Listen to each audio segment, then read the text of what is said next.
Financial markets పై పట్టు సాధించాలనుకునే వాళ్ళు Revanth conduct చేసే వెబినార్ కోసం ఈ నెంబర్ కి కాల్ చేయండి.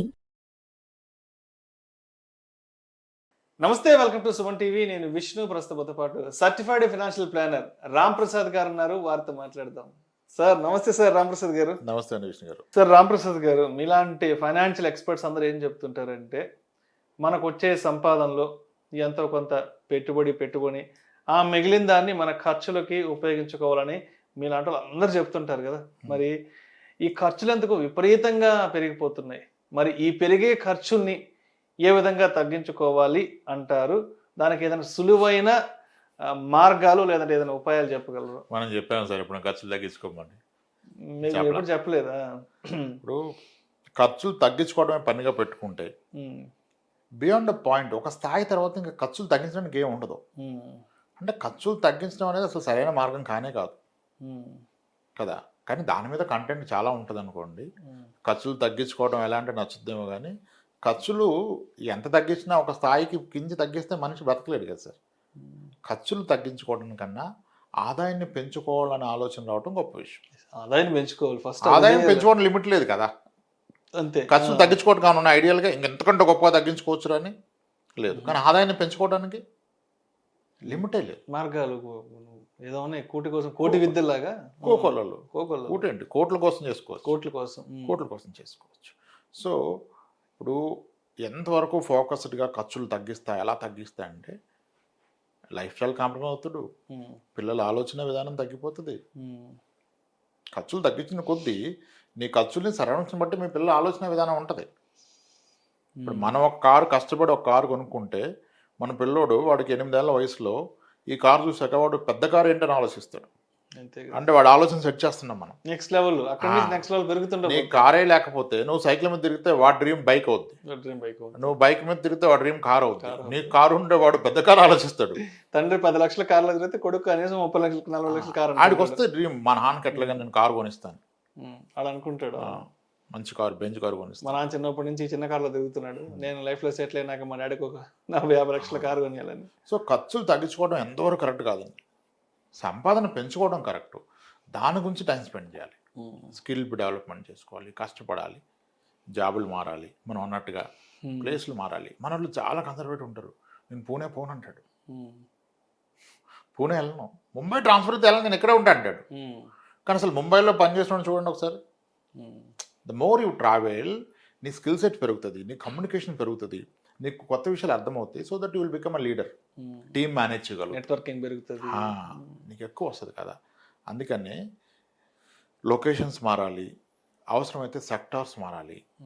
గివ్ ఇట్ ఏ ట్రయల్ కదా. కష్టపడు, 6 నెలలు ఫ్యామిలీ సెల్ఫ్ కష్టపడు కదా. ఈ లోపు సెట్ అయిపోతే గ్రోత్ రావచ్చేమో.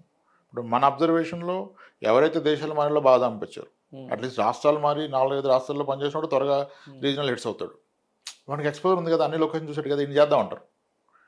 ఇప్పుడు ఎవరైతే కన్నడ, తమిళ్, తెలుగు మాట్లాడతారో సౌత్ ఇండియన్ చేసేయచ్చు వాడిని. కాస్త స్కిల్ ఉంది, ఉన్న 4 స్కిల్ ఉన్న వాళ్ళు ఈక్వల్గా ఉన్నాడు, కానీ వీడికి కమ్యూనికేషన్ బాగుంది, you can understand the regional language. So best పెట్టేద్దామని పెట్టేస్తారు. అంటే నీకు కెరియర్ గ్రోత్ రావాలంటే కూడా you should take the steps. అంటే దీనికి సంబంధించి పెద్దవాళ్ళు కూడా ఒక మాట చెప్తుంటారు, ఎప్పుడైనా సరే ఊరు దాటి వెళ్ళిన వాడే జీవితంలో పైకి వస్తాడని. పెద్దవాళ్ళు కూడా ఒక సామెతలాగా చెప్తుంటారు. అంటే అక్కడే ఆగిపోద్దురా, ట్రావెల్ అని అవుతూ ఉండు లైఫ్లో ముందుకి. అంటే భయంతో మారకుండా ఉంటారు. చాలా తక్కువ మంది సేమ్ కంపెనీలో పనిచేసి గ్రో అయిన వాళ్ళు వెరీ లిమిటెడ్ ఉంటారు. బట్ మోర్ కంపెనీలు స్విచ్ కొట్టిన వాళ్ళు బాగా చేస్తారు. సెక్టార్స్ మారిన వాళ్ళు వీ హ్యావ్ విట్నెస్డ్ కంప్లీట్ ఎక్కడి నుంచో వేరే సెక్టర్కి, అన్నోన్ సెక్టర్కి వెళ్ళిపోయి నేషనల్ లీడ్స్ అయిపోయిన ఉన్నారు మన దగ్గర. 6 ఏళ్ల క్రితం 30,000 జీతంలో ఉండి ఇప్పుడు 40 లక్షల శాలరీకి వెళ్ళినారు కూడా, only because they moved sector. Even ఐటీలో కూడా జాబ్ పోయినాక కూర్చొని ప్రాక్టీస్ చేసి కొత్త స్కిల్ నేర్చుకొని మంచి ప్యాకేజ్. జాబ్ పోయిందేమో 9 లక్షలకి, ఈరోజు ఏమో 28 lakhs ప్యాకేజ్ కొట్టిన వాళ్ళు ఉన్నారు. So you should focus on what, not on reducing expenses. ఇప్పుడు రూల్స్ చెప్తారుగా, మీ శాలరీలో ఎంత 20%, 30%, అది కూడా రాంగే కదా. ఇప్పుడు 5 లక్షల జీతం ఉన్నాడు 30% ఎలా పెడతాడు? తప్పు కదా. Rules are not standard. ఎవరి పరిస్థితిని బట్టి వాళ్ళకి రూల్ ఎలా స్టాండర్డ్ అవుతుంది? ఈ 20, 30 whatever rules are wrong. అసలు కొంతమందికి కొత్త రూల్స్ వాళ్ళు ప్రిపేర్ చేసుకోవాలి. నేను when I do financial planning, చేస్తే నేను ఫస్ట్ ఇన్కమ్ వదిలేస్తా. అసలు ఇన్కమ్ కన్సిడర్ చేయను. ఒక ఫైనాన్షియల్ ప్లానింగ్ ఇన్కమ్ కన్సిడర్ చేయకూడదు. అసలు నీ ఫ్యూచర్ అవసరాలు ఏంటి, దానికి ఎంత కావాలి, దానికి నువ్వు ఎంత పెట్టాలి. ఇప్పుడు నేను ఎంత పెట్టలేను అంటాడు. ఎలా అవుతుంది సార్, నా జీతం చూసి చెప్తున్నారా మీరు అంటాడు. ఇప్పుడు నువ్వు ఎక్కడ వర్కౌట్ చేయాలా? You should not work on investment, you should work on your capacity of earning. Then ఉన్న దాంట్లో ఇచ్చేయి, నువ్వు స్లోలీ ఇంక్రీజ్ చేసుకో. దీనికి రూల్ పెట్టుకో. అంటే ప్రాబ్లీ నాకు పెరిగే శాలరీలో ప్రతి రూపాయి పెరిగినప్పుడు ₹10 ఇక్కడ పెడతాను. ఇంక్రీజింగ్ శాలరీలో, పెరిగిన శాలరీలో 50% bring in to SIP or any investment. అలానే మొత్తం దగ్గర మళ్ళీ నేను మొత్తం తీసుకొస్తాంటే లైఫ్ స్టైల్ కాంప్రమైజ్, లైఫ్ ఎక్కడ ఉంటుంది, లైఫ్ ఈజ్ షార్ట్, ఎవరికి తెలుసు. కాబట్టి ఎక్స్పెన్సెస్ని తగ్గించుకోవాలని ఆలోచన తప్పు, ఇన్కమ్ పెంచుకోవాలని ఆలోచన కరెక్ట్. దానికి స్ట్రెయిన్ అవ్వాలి, పెయిన్ తీసుకోవాలి, అప్గ్రేడ్ చేసుకోవాలి, నేర్చుకోవాలి, ట్రావెల్ చేయాలి కదా, రీలొకేట్ అవ్వాలి, అవి చేయాలి. అలా అయితే పైకి వస్తారు. కానీ సంపాదన మీద ఆలోచన లేకుండా వస్తున్న దాంట్లోనే తగ్గించి ఖర్చులు తగ్గించుకుంటే పెట్టుబడులు పెడతానంటే ఆ పెట్టుబడి వలన ఉపయోగం ఉండదు. ఈ తగ్గించుకోవటం వలన నీ ఫ్యామిలీకి నువ్వు అన్యాయం చేసినట్టుగా అవుతావు. ఖర్చులు తగ్గిస్తున్నావు అంటే you are making your family not happy, they are not comfort. So అన్నిటికీ కాంప్రమైజ్ అయిపోతూ ఆలోచన వస్తే కిందకి వెళ్ళిపోవడం. ఖర్చులు పెంచుకోవటం మొదలెడితే ఇంకా ఆప్షన్ లేదు కదా, నీకు సంపాదించాల్సిందే. అప్పు చేయకుండా ఎంత ఖర్చు పెట్టగలనో పెట్టు సార్, అప్పు చేసి పెట్టక. అది అప్పు చేయకుండా నువ్వు ఎంత పెట్టగలనో పెడుతున్న కొద్దీ ఇంకా నీకు తప్పదు. ఇంకా you need to maintain that కదా, సస్టైన్ దట్ కదా, అప్పుడు కష్టపడతావు. అందుకే ఈఎంఐలు ఉన్నోడే ఎందుకు జాబ్ పోకుండా కష్టపడతాడు. అందుకే అంటారు కదా, చాలా జోక్స్ ఉన్నాయిగా, బాస్ నచ్చకపోతే హోమ్ లోన్ తీసుకో, ఇది నచ్చకపోతే అది తీసుకో. ఎందుకు తీసుకోబట్టే వాడు కష్టపడుతున్నాడు. ప్రమోషన్ లేకపోతే కష్టం ఇంకా నాకని కష్టపడతాడు, తెచ్చుకుంటాడు, బాస్తో ఫైట్ చేస్తాడు. వన్ ఆఫ్ ది క్లయింట్కి మనం ఫైనాన్షియల్ ప్లానింగ్ చేసి చెప్పాం, నువ్వు ఎంత పెట్టాలి ఎస్ఐపి, నీకు 8 yearsలో రిటైర్మెంట్ అవ్వాలంటే పర్ మంత్ 2,20,000 ఎస్ఐపి పెట్టాలి. అంటే అతన్ని ఇమేజిన్ చేస్తున్న లైఫ్ స్టైల్కి అంత అవసరం అన్నాడు.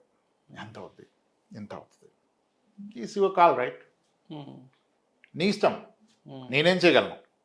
నేను డబ్బు ఎక్కడ పెట్టాలో చెప్పగలుగుతాను, కానీ డబ్బు ఎలా సంపాదించాలి నేను చెప్పలేనుగా. అంత ఈజీ కాదు అది, అందరు చెప్పినంత ఈజీ కాదు అసలు. ఎవరికి తెలుస్తుంటే ఆయన ఒక ఇంటర్వ్యూకి వెళ్ళాడు, ఒక మంచి కంపెనీ కాంపిటేటర్ తీసుకుంటుంది, వెళ్ళాడు. హెచ్ఆర్తో మాట్లాడినప్పుడు నెగోషియేషన్లో హెచ్ఆర్ చెప్పింది, స్టాండర్డే కదా ఇప్పుడు మేము అందరినీ ఎంక్వైరీ చేస్తున్నాం, స్ట్రైట్ అవే ఇచ్చేస్తా 30% హైక్ అంది. 2.5 years బ్యాక్ 30% హైక్, ఇంకంతే మీకు మాకు అంది. నాకు సరిపోదు అన్నాడు. అదేంటి నీకు సరిపోవడం ఏంటి, ఇండస్ట్రీలో ఎక్కడా లేవు 30 పైన అన్నాడు. ఆమె అన్నది 30% పైన ఎలా ఎక్స్పోర్ట్ చేస్తావు, దెర్ ఇస్ నో లాజిక్, అసలు మేనేజ్మెంట్ ఒప్పుకోరు, అవ్వదు అంటే లేదు నాకు 30th అవ్వదు, నాకు ఇంత కావాలి, 48% హైక్ కావాలంటే ఎందుకు, వాట్ ఈస్ ది అంటే how do you justify it. అసలు ఇండస్ట్రీలో ఏంటంటే ఆ జస్టిఫికేషన్ నాకు తెలియదు, నాకు ఒక ఫైనాన్షియల్ ప్లాన్ ఉంది, నేను నెక్స్ట్ 10 years మీ దగ్గర పనిచేయాలంటే ఇంత ఇన్కమ్ వస్తే ఇంత సేవ్ చేసుకోవాలి, then I will able to accumulate this, ఇది నా ప్లాన్ అని చెప్తే హెచ్ఆర్ వైట్ పేపర్ మీద రాసి చూపించాడు. HR got impressed, you give me time, I need to work on it, this the first interview. నాకు వైట్ పేపర్ అడిగి నువ్వు నీ ఫైనాన్షియల్ ప్లాన్ చూపించావు అంటే అది ఇస్తే ఇంకా నేను దిక్కులు చూడను, ఈ 10 years నీ దగ్గర పనిచేస్తాను. లేదంటే మళ్ళీ నేను ఆబ్వియస్గా నేను నాకు ఇంక షార్ట్ ఫాల్ ఉందని తెలిసినప్పుడు ఎక్కడ హైక్ ఇచ్చిన వెళ్ళిపోతాను కదా. ఓపెన్గా చెప్పాడు, హెచ్ఆర్ వర్క్ అవుట్ సంథింగ్, అంత ఇవ్వలేదు బట్ ఇట్ ఎక్కడో ఫిట్ అయింది. అంటే మన క్లారిటీ ఉంటే దాన్ని బట్టి మన యాక్షన్స్ ఉంటాయి. నేను ఎంత పెట్టాలనేది టార్గెట్ ఉండాలి, ఎంత తగ్గించుకుంటానని టార్గెట్ ఉంటే ఇంకా ఎప్పటికీ ఎదగం, ఇంకా ఏ జీతం ఉన్నా బ్రతకొచ్చు, ఎందుకు బ్రతకలేరు కదా. అలా ప్లాన్ చేసుకోవాలి సార్. రైట్. సో మొత్తానికి ఖర్చులు ఎలా తగ్గించాలి అని ఆలోచించడం కన్నా సంపాదన ఎలా పెంచుకోవాలి అని ఆలోచించుకొని ముందుకు వెళ్ళిపోతే మన లైఫ్ స్టైల్ మనం బాగా మెరుగుపరచుకోవచ్చు, కుటుంబ సభ్యులకు కూడా ఒక సంతృప్తికరమైన లైఫ్ స్టైల్ అందించిన వాళ్ళు అవుతాం. Right. Thank you sir, thank you so much Ramprasad గారు. రైట్ అండ్ విష్ణు గారు. సుమన్ టీవీలో మీ పర్సనల్ అండ్ బిజినెస్ ప్రమోషన్స్ కోసం కింది నెంబర్కి కాంటాక్ట్ చేయండి.